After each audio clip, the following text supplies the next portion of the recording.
Hello दोस्तों, नमस्कार। स्वागत है आपका अपने चैनल डिफेंस अपडेट पर। दोस्तों, व्यस्त होने के कारण कई दिनों से मैं वीडियो अपलोड नहीं कर पा रहा था।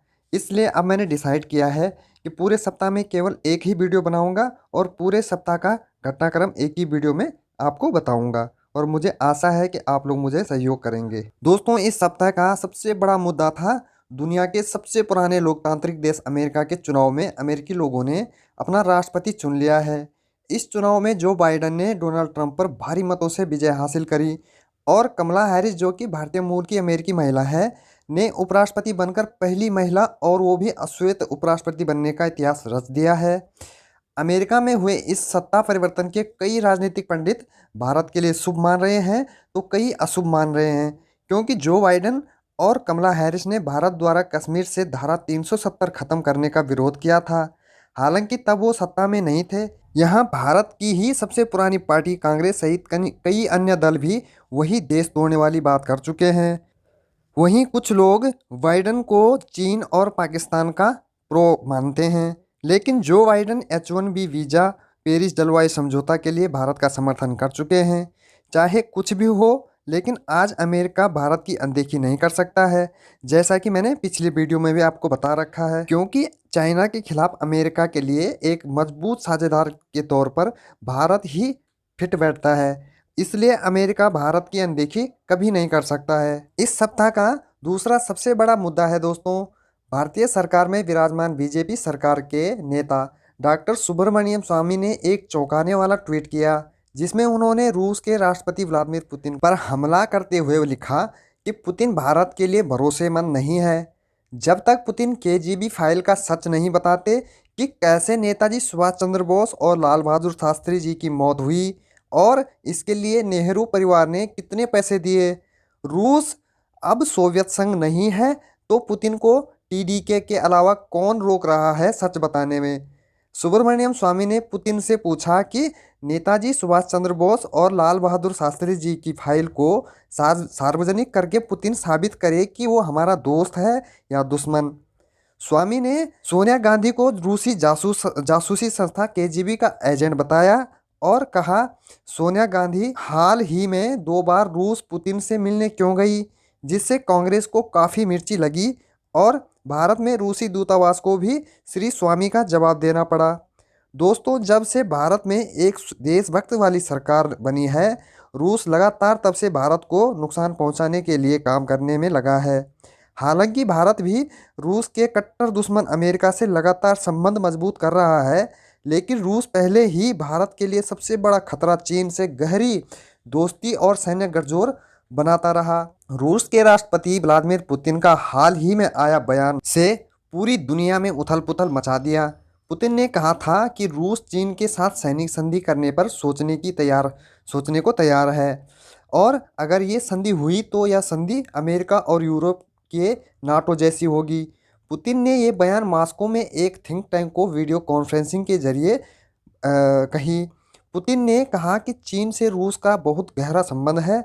दोस्तों, अगर रूस इस प्रकार का कोई कदम उठाता है तो वर्ल्ड ऑर्डर पर शक्ति संतुलन गड़बड़ा जाएगा और भारत को भी मजबूरन निर्णायक कदम उठाते हुए अमेरिका के पाले में जाने की पक्की घोषणा करनी पड़ेगी।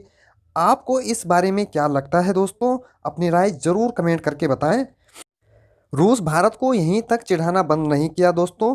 रूस ने हमारे सदाबहार कट्टर दुश्मन पाकिस्तान से भी नज़दीकियां बढ़ाना शुरू कर दिया। इसी कड़ी में रूसी सेना की एक टुकड़ी पाकिस्तान के रावलपिंडी पहुंची, जहां वो पाकिस्तानी सेना के साथ अभ्यास करेगी। हालांकि ये अभ्यास आतंकवाद के खिलाफ बताया जाता है और ऐसे अभ्यास रूस और पाकिस्तान 2016 से हर साल कर रहे हैं। जहां रूस ने एक बार भारत के विरोध करने के बाद पाकिस्तान से आधे दर्जन से भी ज़्यादा हेलीकॉप्टर पाकिस्तान देने से मना कर दिया था।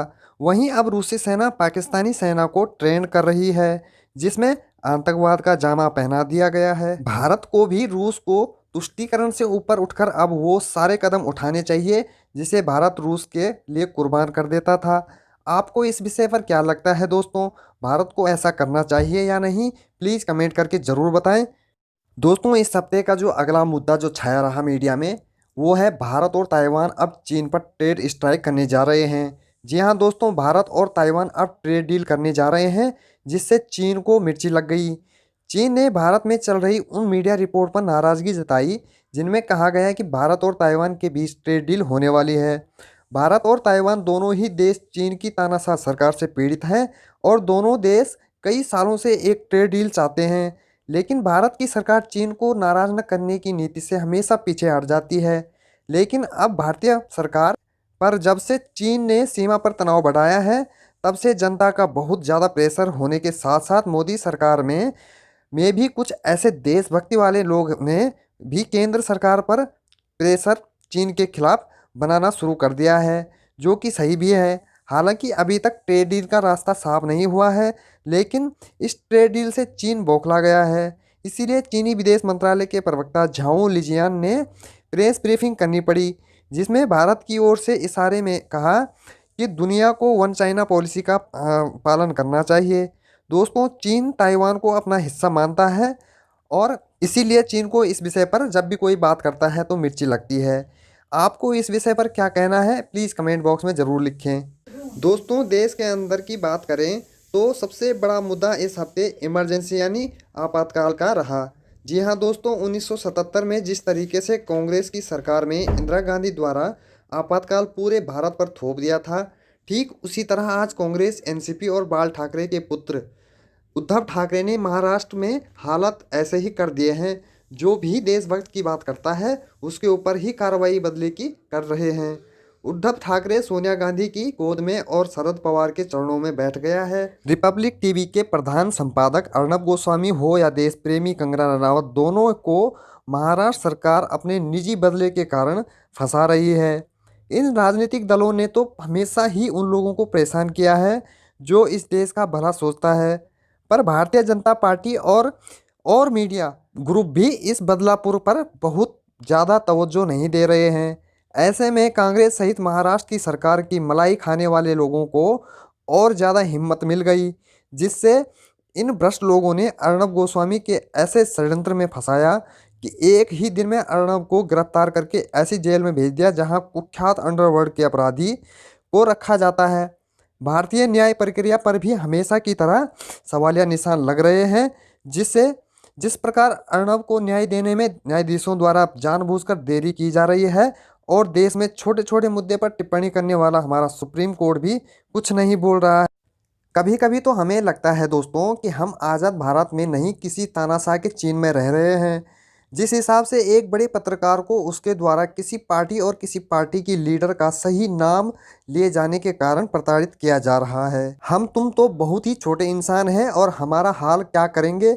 अगर हमें भी इन लोगों को सबक सिखाना है तो आप लोगों को हाथ जोड़कर निवेदन करता हूँ, जागरूक बनिए और जागरूकता फैलाएं।